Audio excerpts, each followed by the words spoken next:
Good morning to everyone. Today I will discuss on the next topic, which is analytical method, triangle law of vector addition. Triangle law of vector addition पर हम लोग अभी काम शुरू करेंगे। तो कल जो हम पढ़ाए थे triangle law of vector addition, वो सिर्फ और सिर्फ था वेक्टर के लिए, लेकिन रिजल्टेंट निकालना है मैग्नीट्यूड के टर्म में। जैसे कि मान लो, ध्यान से सुनोगे, ये मान लो अब तुम्हारे पास एक वेक्टर है ए बी। इस वेक्टर को हम लोग क्या मान लिए, ए बी वेक्टर को मान लिए वेक्टर पी। दूसरा वेक्टर है जो बी से शुरू हुआ, वह है बी सी। इसको मान लीजिए वेक्टर पी। क्या मान लीजिए इसको, vector. A B vector P है, बी सी वेक्टर पी है, रिजल्टेंट क्या इसका होगा, इसका रिजल्टेंट ए सी होगा। इसको वेक्टर क्या कहेंगे, आर। सही है ना। तो from triangle law of vector addition आपने क्या कहा था, from triangle law of vector addition आपने कल पढ़ा था कि एक ट्रायंगल का अगर दो कंसेक्यूटिव साइड है, कंसेक्यूटिव मतलब सेम वे में, ए से बी, बी से सी, तो इस दोनों का रिजल्टेंट मतलब दोनों वेक्टर का सम जो होगा वो क्या होगा, और वेक्टर फॉर्म में means that is vector R को आप लिख सकते हैं vector P plus vector Q. R को आप vector A B vector A C भी कर सकते हो, आर को वेक्टर ए सी भी कर सकते हो ना, और पी को वेक्टर ए बी कर सकते हो, क्यू को वेक्टर बी सी कर सकते हो। यहां तक कोई प्रॉब्लम नहीं।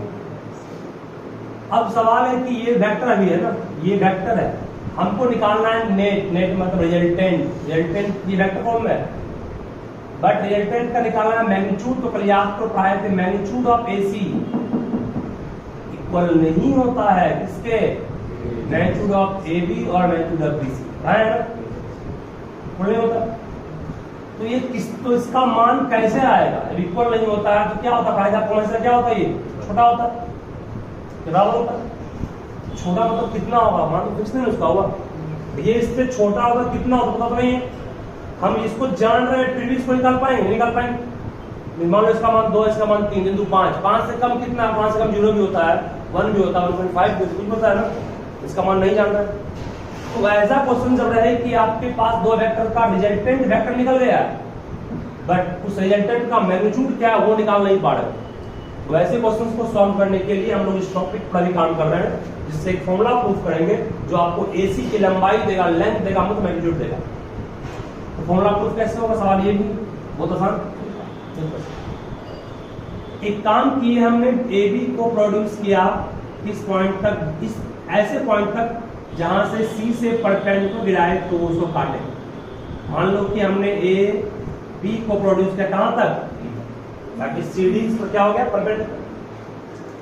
मतलब हमने इसके मैग्नीट्यूड को निकालना, इस ए सी का मैग्नीट्यूड निकालना के लिए लेस देन ग्रेटर देन नहीं, एक्यूरेट मान क्या है उसका वो निकालना है। उसके लिए हमने क्या किया, ड्रॉ किया किसको, C D perpendicular on A B produce. सही है, ए बी प्रोड्यूस करने के बाद सी से परपेंडिकुलर है किस पर, ए प्रोड्यूस। मान लो कि इस एंगल जो बना है यहाँ पर, वो एंगल कितना है, थीटा। एंगल क्या है, कोई दिक्कत यहाँ किसी को नहीं। कहोगे परपेंडिकुलर क्यों बना गया है सर, ताकि राइट ट्रायंगल बने, और राइट ट्रायंगल बनेगा तभी हाइपोटेनस बेस और परपेंडिकुलर के बीच बनता है रिलेशन। इसीलिए राइट ट्रायंगल को बनाने के लिए ही परपेंडिकुलर फटाक से गिरा दिए। चलिए अब आते हैं इन ट्रायंगल, कौन सा, बीसीडी। अरे बीसीडी में बाबू कहोगे कि सर आप लिख सकते हैं cos theta equal to B D by B C. सही है, क्या मैं हमारे पास बी डी का मान दिया हुआ है, बी डी का कहीं जिक्र है क्वेश्चन में क्या, क्वेश्चन में कहीं भी बी डी का जिक्र है क्या, नहीं है। अरे बी डी तो अपने मन से निकाल पता है इसको, बी डी का मान चाहिए ना हमको, बी डी का मान निकालना पड़ेगा। चलो बीडी का मान निकाल लीजिए। कितना बीडी का मान आया? बीसी सही है। 10th में पढ़े थे base by hypotenuse equal to cos theta. अब बीडी का मान बाबू निकले, बीडी वेक्टर का मान नहीं, बीडी का मैग्नीट्यूड है, बीडी की लंबाई है, बीडी की लंबाई है ना ये, इसको इतना नहीं सकते जाओगे नहीं, इतना भी कोई दिक्कत नहीं, चलेगा ये भी चलेगा, ये भी चलेगा, इसको इतना करो। बीसी को क्या कहोगे? बीसी को कहोगे मैग्नीट्यूड ऑफ क्यू, नहीं कहोगे? क्यू का मैग्नीट्यूड तो कहोगे सर क्यू ही होगा, नहीं हमारे मैग्नीट्यूड में एन नॉट जाएगा। इसको आप यहीं का यहीं छोड़ दिए, इसकी जरूरत अभी नहीं है, बस निकालने की जरूरत है। इसको निकालना में क्या हमको है?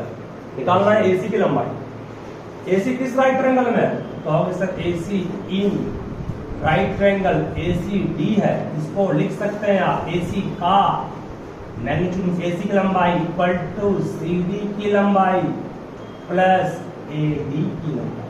तो प्रॉब्लम किसी का अरे hypotenuse equal to base square plus perpendicular. AC का स्क्वायर को लिख सकते हैं आर का स्क्वायर, सही है। एसी का वैल्यू सिर्फ आर कहेंगे, आर का स्क्वायर हो गया। सीडी का मान कहोगे नहीं पता सर, कोई बात नहीं। एडी का मान कहोगे नहीं पता सर, कोई बात नहीं। अरे एडी को तुम लिख सकते हो सीडी स्क्वायर है ना, सीडी का मान तो क्या है खुद करें। सीडी को लिख सकते हो इसी राइट ट्रायंगल से, इस राइट ट्रायंगल से, इस राइट ट्रायंगल से सीडी को खटाक से कर सकते हो कि सर बीसी का स्क्वायर माइनस बीडी का स्क्वायर, देखो। और इस राइट ट्रायंगल से परपेंडिकुलर का स्क्वायर को हाइपोटेनस का स्क्वायर माइनस बेस का स्क्वायर नहीं कर सकते हैं। एडी को लिख सकते हो, एडी को A B plus B D का, सही है। अरे मैग्नीट्यूड का मतलब एरो हट जाता है, एरो नहीं रहता। आर का स्क्वायर तो लिख दिए, बीसी का स्क्वायर लिख दिए, माइनस बीडी का स्क्वायर लिख दिए, इसको तोड़ दिए, तोड़ने के बाद जो कटा उसको काट दिए, काटने के बाद जो लिखे वो आंसर आ गया। कटा यस कटा, कौन कटा? BD square. बीडी को ऐसे भी गायब करना था, मान वैल्यू निकाल कर तैयार कर दिया, इसका यूज जारी कर लेंगे वहां पर, वो नहीं करने वाला है। आर स्क्वायर आ गया, बीसी का मान कहाँ है? बीसी जी ये मतलब ये, सही है। ए बी का मतलब पी, पी मतलब पी, 2 इंटू फिर ए बी मतलब पी, फिर बी डी, बी डी मतलब cos थीटा इंटू क्यू, सही है। अब कहोगे सर आर का मान तो आ गया आपके द्वारा P square plus Q square plus 2pq cos, सही है। मीन्स कहोगे सर अब इसको थोड़ा सड़िया के लिख दीजिए, तो वेक्टर आर का मैग्नीट्यूड करते हैं, इसको को लिख सकते हैं कितना? वेक्टर पी का मैग्नीट्यूड का स्क्वायर, वेक्टर क्यू का मैग्नीट्यूड का square plus 2 into vector P into vector Q into cos theta. This is the formula of magnitude of a resultant vector in triangle law of vector addition, ठीक है।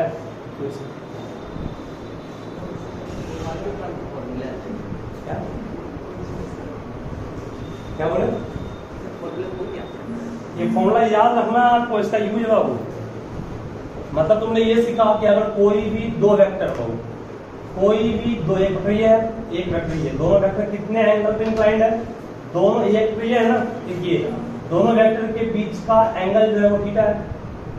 अगर तुम angle जान रहे हो, उस दो वेक्टर को जान रहे हो, तो एग्जैक्टली उस दोनों वेक्टर का रिजल्टेंट जो होगा उसका लंबाई मैग्नीट्यूड क्या होगा उसको निकाल सकते हो फॉर्मूला से। क्या इस फॉर्मूला में क्या पी है, क्यू है, एंगल का कुछ है, एंगल जा रहे हैं, कॉस निकल जाएगा, निकल जाएगा, गया भाई।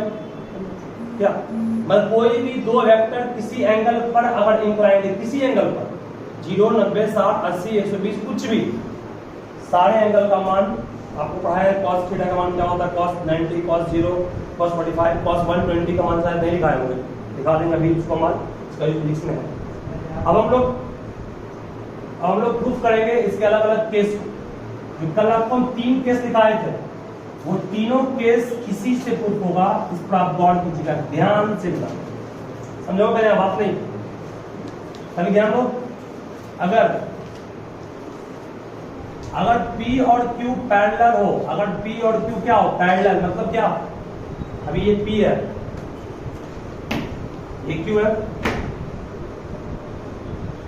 कुछ हुआ पैरेलल, कुछ और पैरेलल, कुछ और हुआ, कुछ और हुआ, कुछ और हुआ, कुछ और हुआ, कुछ और हुआ, बोलो थीटा का मान घटते घटते कितना हो गया, 0 हो गया ना। थीटा का मान 0 तो P और Q क्या हो गया, पैरेलल नहीं हो गया। थीटा का मान 0 तो P और Q parallel, that is formula of resultant R क्या हो गया, R का मैग्नीट्यूड होगा अंडर रूट P का स्क्वायर प्लस Q का square plus 2 into P into Q into cos 0 1 हट गया, मीन्स इसको लिख सकते हो under root P plus Q का होल स्क्वायर, हटेगा स्क्वायर हटेगा रूट,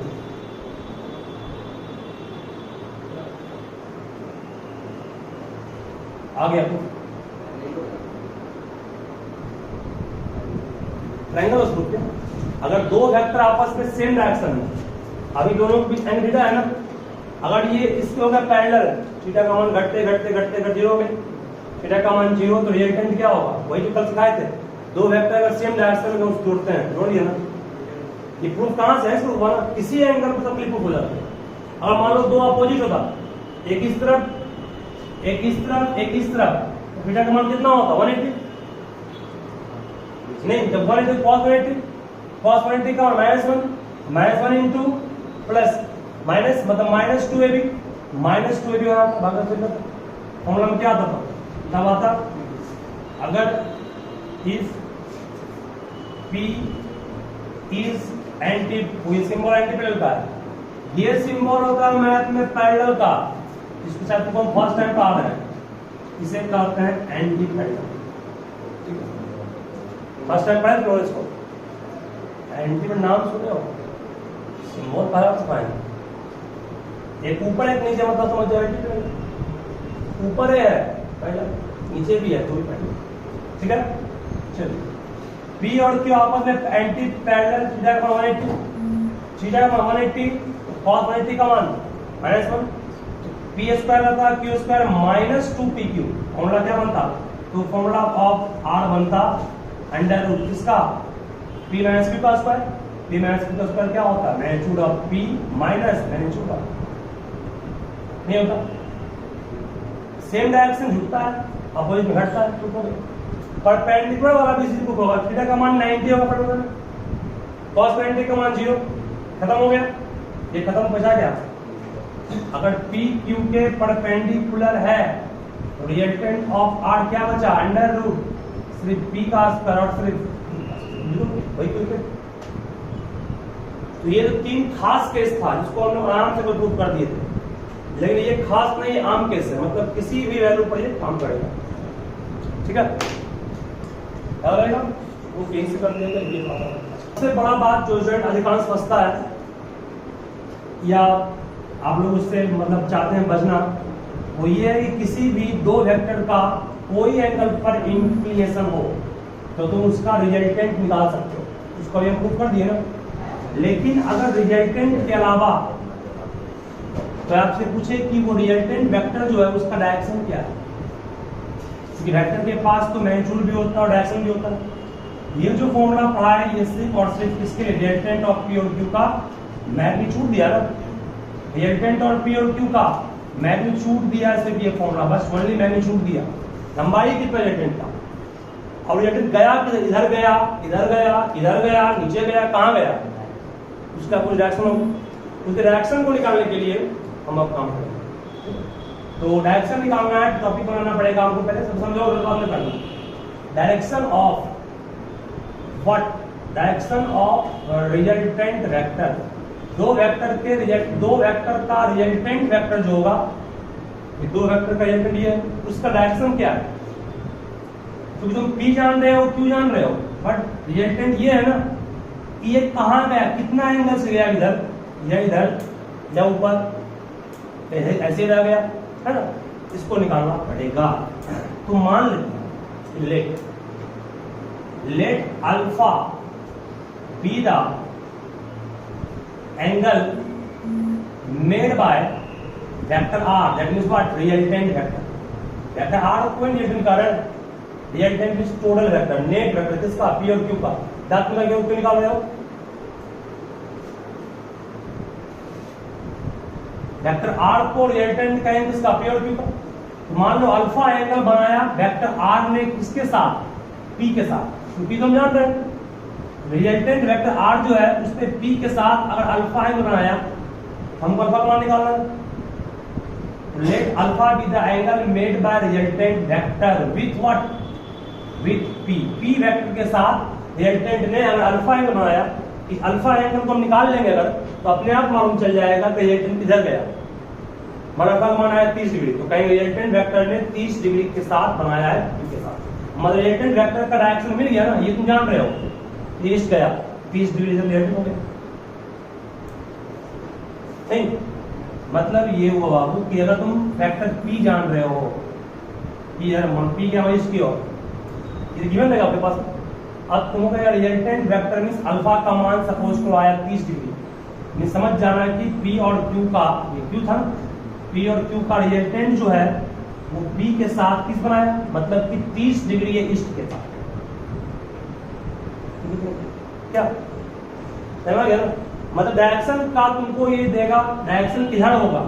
दो वेक्टर अगर आपस में किसी एंगल पे इंक्लाइंड है, रिजल्टेंट वेक्टर किधर गया, बोले हाँ 30 डिग्री साउथ गया, 30 डिग्री नॉर्थ गया, 30 डिग्री ईस्ट गया, वेस्ट, कुछ बोले 30 60 90 कुछ हो सकता है। उसको निकालने के लिए अल्फा निकालना पड़ेगा। अल्फा पे काम करेंगे हम लोग। अल्फा काम करने के लिए हम लोग एक राइट ट्रायंगल बनाएंगे। और कौन से राइट ट्रायंगल बनाएंगे, राइट ट्रायंगल हमारे पास है जो आप लोगों के सामने भी है, इन right triangle ACD tan alpha को लिख सकते हो क्या, परपेंडिकुलर बाय बेस। सही है, tan को नहीं, परपेंडिकुलर बाय बेस। परपेंडिकुलर क्या है, CD है, छोड़ दिए। AD को क्या, AB प्लस BD का अल्फा निकालना है हमको, tan अल्फा। CD का मान लगता है निकाला था मैंने, देखो CD का मान कुछ देर पहले क्या निकाले तुम, एंगल ग्रुप में। CD को लिख सकते हैं वो in right triangle BCD sin theta equal to कहोगे CD by Q, means CD को लिख सकते हो Q sin थीटा। सही है, इस राइट ट्रायंगल में sin theta equal to CD by Q नहीं आएगा। CD का मान निकल गया कितना, Q sin थीटा का मतलब जान रहे हैं ना कि दोनों वेक्टर कितने एंगल में इंक्लाइंड, जान रहे हैं उसको पहले से, Q भी जान रहे हैं। चलिए उससे AB का मान क्या है, वेक्टर P प्लस BD का मान क्या निकाले थे हम लोग, cos थीटा। BD का मान भी निकालेंगे, cos थीटा लेंगे यहाँ से, कहोगे cos theta equal to BD by Q होगा, BD बाय BC मतलब BD बाय Q। तो BD का मान कितना आ गया, Q cos थीटा। तो यहाँ क्या पुट कर देंगे, Q cos थीटा। यहाँ तुम P भी जान रहे हो, Q भी जान रहे हो, थीटा भी जान रहे हो, सॉल्व कर लेंगे, जो आएगा वो अल्फा अपने आप मिल जाएगा। मान लो सॉल्व करने पर आया मान 1, इसका मतलब tan अल्फा का मान 1 कब आता है, 45, अल्फा मतलब बढ़ेगा तो समझ गया ना। रिजल्टेंट वेक्टर ने कितने एंगल को फॉर्म किया किसी वेक्टर P के साथ या Q के साथ, उसको निकाल लेना ही हो गया रिजल्टेंट वेक्टर का डायरेक्शन निकालना। ठीक है, चलिए इसको नोट फास्ट में सभी। क्वेश्चन हमारा पहला इस पर बेस्ड है, what is the angle between a 2 Newton and 3 Newton for if their resultant is 4 Newton। ऐसे में जानते क्या होना चाह रहे हैं, ये प्रैक्टिस करवा रहे हैं, जो सिखाए उस पर बेस्ड क्वेश्चन से देगा। बोलो तुमको क्या निकालना है क्वेश्चन, इस क्वेश्चन में क्या निकालना है, कौन एंगल, हमने दो यहाँ पर एंगल, यहाँ दो है, अल्फा भी और थीटा भी है, कौन एंगल निकालना है, हलवा निकालना बयान तुम पढ़ लो। दो वेक्टर है, एक फोर्स कितना आपका है, एक फोर्स है 2 न्यूटन, दूसरा फोर्स कितना है 3 न्यूटन। दोनों फोर्स का रिजल्टेंट कितना दिया हुआ है, रिजल्टेंट दिया हुआ है 4, दिया हुआ रिजल्टेंट है। दोनों फोर्स इधर है ना, इसके बीच का एंगल नहीं ना होगा, ये निकालना है, means you have to find theta. ठीक है, चलिए मींस क्या निकालना है, बोलो रिजल्टेंट फॉर्मूला क्या पढ़ा था, quantum root P square plus क्या Q square plus 2pq sin theta cos theta cos theta, सही है। r मींस रिजल्टेंट 4 है, p मतलब फोर्स 1 2 का स्क्वायर, q मतलब फोर्स 2 3 का square, 2 into 3 into cos theta सुनिए, 4 रह गया, 2 का स्क्वायर 4 प्लस 9 13 प्लस 3 दिन 14 12, सही है। स्क्वायरिंग करेंगे बोथ साइड के टुगेदर करते हैं cos आएगा, 4 का स्क्वायर 16 इक्वल टू 13 का स्क्वायर 13 प्लस 12 cos थीटा, 16 में 13 गया 3 equal to means 1/4 equal to cos theta, 1/4 equal to cos theta. क्या cos का ऐसा कोई एंगल पढ़े हो जिसमें cos का मान पढ़ो, तुम नहीं पढ़े हो, लेकिन होता है 10th तक में आप लोग पढ़े 1/2 पढ़े 1/2 पढ़े 0 पढ़े 1 पढ़े 3/2 पे सब पढ़े, तो पढ़े नहीं पढ़े कोई दिक्कत नहीं। थीटा इक्वल टू हो गया कितना आंसर, cos इनवर्स 1/4, क्या हो गया cos इनवर्स, वो उस तरफ जाएगा बन जाएगा cos इनवर्स। ठीक है, ये इनवर्स ज्योमेट्रिक फंक्शन है, क्लास 12 में पढ़ना है। ठीक है, 11th में है।